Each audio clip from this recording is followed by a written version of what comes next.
Pelik lah kucing ni. Anak gitu mana?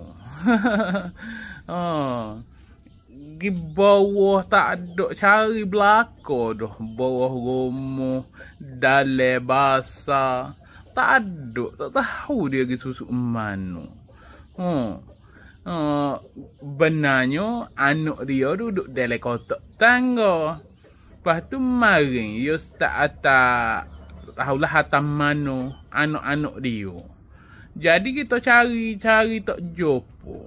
Allah, kita takut mampu. Parutlah kucing ni. Dia mari sore je duduk sore. Dia mari seekor je duduk makan.